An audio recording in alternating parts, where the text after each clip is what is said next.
ఆ కాంగ్రెస్ అభయహస్తం అనే మేనిఫెస్టో ఏదైతే ఉందో అది ఈ శతాబ్దపు అతిపెద్ద మోసం. అది ఈ శతాబ్దంలోనే అతిపెద్ద మోసం ఏదైనా ఉందంటే కాంగ్రెస్ అభయహస్తం అనే మేనిఫెస్టో.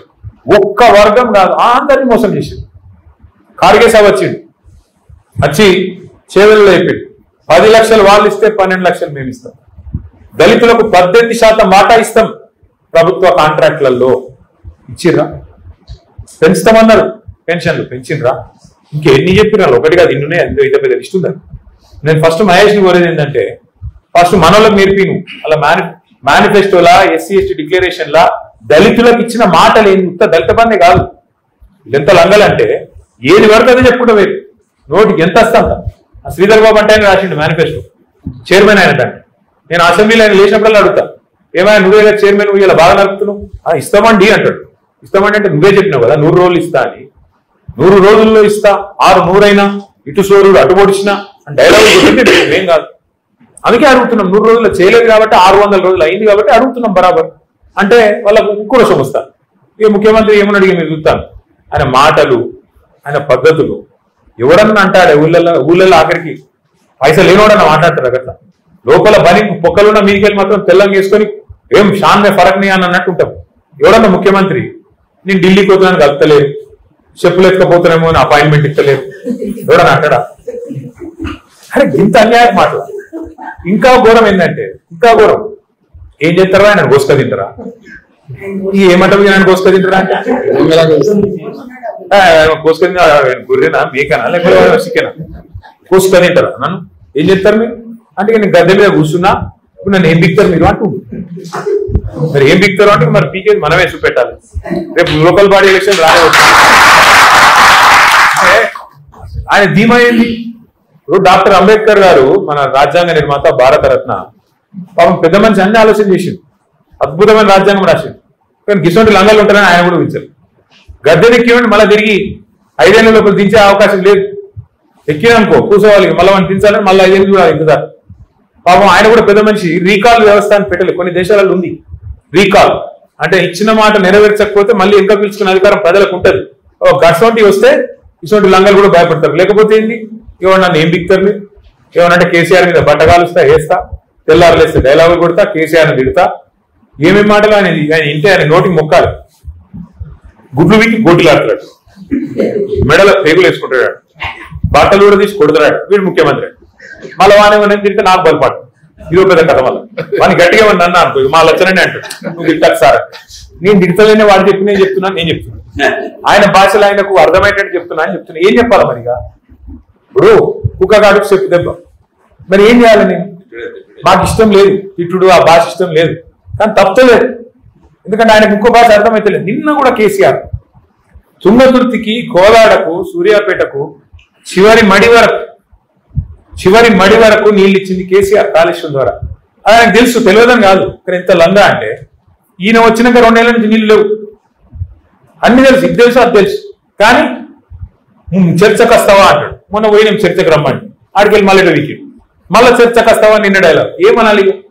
చర్చకు పిలిస్తేనేమో పారిపోతాడు పిరికి సన్నాసి.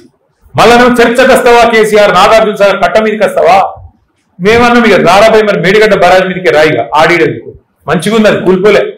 నువ్వు కూలేశ్వరం అని నీకు నెత్తి బాగలేదు నువ్వు అంటున్నావు. కానీ నిన్నగాకమన్నా మా జగదీశ్వర రెడ్డి గారు వేయచ్చు మొత్తం మేడిగడ్డ బరాజ్ మీదనే కారు నడుపుకుంటా, ఇక్కడనే కుంగింది, ఈయనే నా కారు చూడుండ్రి అనుకుంటా ఆయన అది పెడతాను సూర్యాపేటలో. నేనేమంటున్నా అంటే ఇంత మోసం, ఇంత దగ ఒక దళితులనే కాదు, ఏ వర్గాన్ని విడిచిపెట్టకుండా అందరికి ఆడబిడ్డలకు చెప్పిండు నెలకు 2500 ఇస్తాను, ఎదురు చూస్తాను. 1,68,00,000 మంది ఆడపిల్లలు 18 ఏళ్ళు నిండిన వాళ్ళు ఉన్నారు రాష్ట్రంలో, వాళ్ళందరూ ఎదురు చూస్తాను. ఎప్పుడు వస్తాయి 2,500? వచ్చినాయా? 42% రిజర్వేషన్ ఇస్తా అన్నాడు. ఏది దిక్కులేదు. ఒక వర్గం కాదు, రైతులకు వెంటనే రుణమాఫీ అన్నాడు, 10,000 కాదు 15,000 ఇస్తా అన్నాడు, రైతు కూలీలకు ఇస్తా అన్నాడు, కౌలు రైతులకు ఇస్తా అన్నాడు. ఎన్ని మాటలు, ఎన్ని మోసాలు లెక్క పెడితే మొత్తం 420 ఉన్నాయి, కరెక్ట్ గా 420. అందుకే నా ప్రార్థన మీతో, ముఖ్యంగా తమ్ముడు మహేష్ తోని, మీ అందరితో, ఒకటి మీరు సమిష్టిగా కొట్లాడితేనే, మీరు గొంతిస్తేనే అడగండి అవ్వ కూడా పోగొట్టదు. మొదలు ఈరోజు మీటింగ్ తర్వాత నేను పార్టీ తరఫున బట్టి విక్రమార్క గారు, ఆయన ఇవాళ డిప్యూటీ సీఎం ఉన్నాడు, ఆర్థిక శాఖ మంత్రి ఉన్నాడు, వెంటనే లెటర్ రాస్తా. మీ రిప్రజెంటేషన్ తీసుకొని దాని మీదకెళ్ళే లెటర్ రాస్తారు. దళిత బంధు సాధన సమితి అని చెప్పి ఇట్లా రాష్ట్ర వ్యాప్తంగా ఉద్యమాలు జరుగుతున్నాయి. మరి మీరు వెంటనే స్పందించి మీరు ఇచ్చిన హామీ ప్రకారం మొదలు ఇదివరకు ప్రభుత్వం విడుదల చేసిన పైసలు విడుదల చేయాలి, ఇన్స్టాల్మెంట్లు. రెండోది ఫ్రీజింగ్ ఎత్తేయాలి.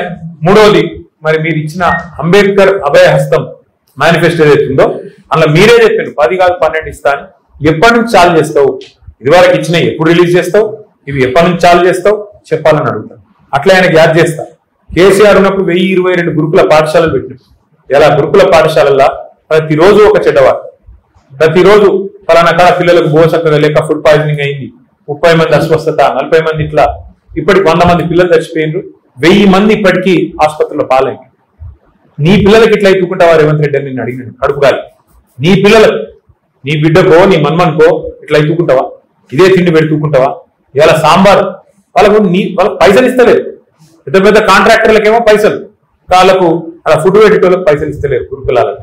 నేను ఇంకొక మాట అడుగుతున్నా, 2 ఏళ్ళు 20 నెలలు అయింది దగ్గర దగ్గర. 20 నెలల్లో ఒక కొత్త స్కీమ్ చాలు కాదు, ఒకళ్ళకి రూపాయి ఇచ్చింది లేదు. ఒక్కటి ఫ్రీ బస్సు తప్ప ఇంకోటి ఏమైనా ఉందా? ఏది లేదు. మరి ఆడబోతున్నాయి పైసలు. పిల్లలకు భోజనం పెట్టలేని దుస్థితులు ఉందా ప్రభుత్వం? ఒక్క గ్యారెంటీ అమలు చేయకపోతివి, రైతు బంధు పెంచకపోతివి, 2 సార్లు ఎగ్గొడితివి, దళిత బంధు పెంచకపోతివి, ఉన్న పైసలు ఇవ్వకపోతివి, ఆడబోతున్నాయి పైసలు. మరి ప్రభుత్వం యొక్క డబ్బులు, ప్రజల యొక్క సంపద ఎక్కడ పోతుంది? ఎవరి జేబులకు పోతుంది? ఢిల్లీలో రాహుల్ గాంధీ పోతుందా? కాంట్రాక్టర్లకు పోతుందా? మరి ఏడబోతున్నది చెప్పాల్సిన బాధ్యత ప్రభుత్వానికి లేదా? అందుకే మేము కొట్లాడుతుంటే మా మీద కేసు, ఈ కేసు నువ్వుదామా, ఆ కేసులో నువ్వుదామా, ఏం బీక్తావు? ఎక్కువ ఓ కేసు పెడతావు, 4 రోజులు జైలుకి పంపుతావు, నీకు కక్ష తీసుకుంటావు, అంతే కదా. అంతకంటే ఎక్కువ చేసేది ఏమిటంది మమ్మల్ని? కానీ ఒకటి మాత్రం పక్కా, ఆయన కేసులు పెట్టినా, జైళ్లకు పంపినా, ఆయన ఇంకో 10 కేసులు ఇంకా పెట్టినా మేము మాత్రం ఊకోము. ఖచ్చితంగా కేసీఆర్ గారి నాయకత్వంలో అందరం సమిష్టిగా మీకోసం, రాష్ట్రంలోని ప్రతి ఒక్కరి కోసం. కాకపోతే మీ మద్దతు మాకు కావాలి. మీరు ఇప్పటికే 16 జిల్లాలకు పోయినామన్నారు, సంతోషం. మిగతా 14-15 జిల్లాలు కూడా మీరు పోవాలి. తప్పకుండా అందరం కలిసికట్టుగా ముంగడికి పోవాల్సిందే. తప్పకుండా 100% మీకు అండగా నిలబడుతుంది. ఈశ్వరన్న చెప్పిండు మరి 16 జిల్లాలో మరి ఇప్పుడు తమ్ముడు ఇచ్చినాడు, ఏమేమి పోరాటాలు చేసిండ్రు, ఎక్కడెక్కడ చేసిండ్రు, బ్రహ్మాండంగా చేసిండ్రు. హుజూరాబాద్ లో కూడా చక్కటి కార్యక్రమం చేసిండ్రు. మా సోదరుడు కౌశిక్ రెడ్డి గారు కూడా ఆ రోజు అరెస్ట్ అయ్యాడు, దెబ్బలు తిన్నాడు. ఆయన కూడా బాగా ఇబ్బంది పడ్డాడు ఆ రోజు, నాకు యాదుకుంది. మీరు ఇంకా రాష్ట్ర వ్యాప్తంగా మీరు ఇంకా కమిటీలు విస్తరించండి, మేము మీకు పూర్తిగా అండగుంటాం, పార్టీ అండగుంటది. మీ కార్యక్రమం ముందు ఈశ్వరన్ నాకు చెప్పండి, అన్న ఇంకో వారం రోజుల తర్వాత ఇక్కడ చేస్తున్నాం, మొత్తం పార్టీ మొత్తం మీకు అండగా వచ్చి నిలబడుతుంది.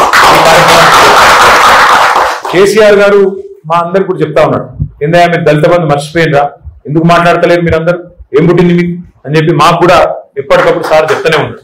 మేమందరం కూడా మీకు అండగా నిలబడతాం. ఉదాహరణకు కూడా మీరు మంత్రులే చేయాలి, వారం రోజుల ముందే చెప్పుండ్రి, మొత్తం పుట్టమలతో సహా మోకా ఇప్పుడు మనకు దొరికింది. లోకల్ బాడీ ఎలక్షన్ ముంగట్నే ఉన్నది, సర్పంచ్, ఎంపీటీసీ, జెడ్పీటీసీ, అట్లే కౌన్సిలర్ ఎలక్షన్లు ముంగట్నే ఉన్నాయి. నా ప్రార్థన మీతోని దళిత జాతిని తప్పకుండా జాగృతం చేయాలి.